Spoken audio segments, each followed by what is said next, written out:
کبھی کبھی نا لوگ ہم سے کچھ ایسی چیزوں کا مطالبہ بھی کرتے ہیں جو بظاہر ہمارے لیے مشکل ہوتی ہیں۔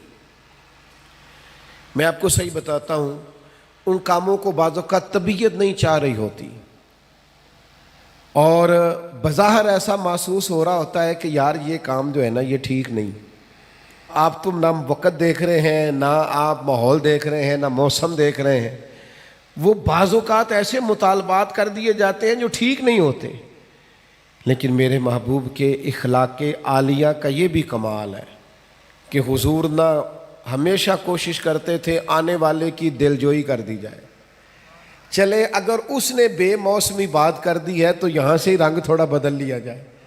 نبی پاک علیہ السلام جب فجر کی نماز پڑھ کے نکلتے نا تو حضرت انس بن مالک رضی اللہ تعالیٰ عنہ ارشاد فرماتے ہیں کہ مدینہ منورہ کے غلام اور لونڈیاں نا اپنے پیالوں میں پانی لے کے آتی تو پانی آگے کرتی کہ اس میں اپنا ہاتھ ڈبو دیں۔ بخاری مسلم میں سیاستہ میں آپ کو حدیثیں ملیں گی۔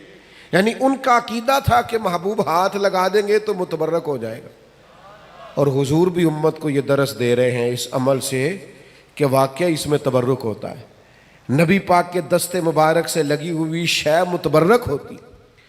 نبی کریم صلی اللہ تعالی علیہ وسلم اپنا ہاتھ مبارک رکھ دیتے، ان کے لیے تبرک ہو جاتا، وہ گھروں کو لے جاتے۔ اب کبھی کبھی کیا ہوتا، جاڑے کی ٹھنڈی صبح، یعنی سردیوں کی ٹھنڈی صبح، ان کو عادت پڑی ہوئی ہے صبح پانی لے کے آنے کی، ٹھٹھرتا ہوا پانی، فجر کا وقت، سردی کا ٹائم، لیکن وہ غلام لا کے پیالے جیسے ہی آگے کرتے، حضرت انس بن مالک فرماتے ہیں میں سیدہ آمنہ کے لال پہ قربان جاؤں، کبھی ہاتھ پیچھے نہیں کیا، فوراً ہاتھ ڈبو دیتے۔ محبوب دل جوئی کرتے، کرم نوازی کرتے، عطائیں کرتے۔ محبوب کریم صلی اللہ تعالی علیہ وسلم نے کبھی ہاتھ پیچھے نہیں کیا۔ انہوں نے موسم نہیں دیکھا، وہ سردی میں لے آئے، پر یہ کریم ہے نا، اور دروازہ کریم سے کبھی کوئی خالی گیا ہی نہیں۔ ہاتھ جس سمت اٹھا غنی کر دیا، موج بحر سخاوت پہ لاکھوں سلام، محبوب پاک علیہ السلام عطا کر دیتے۔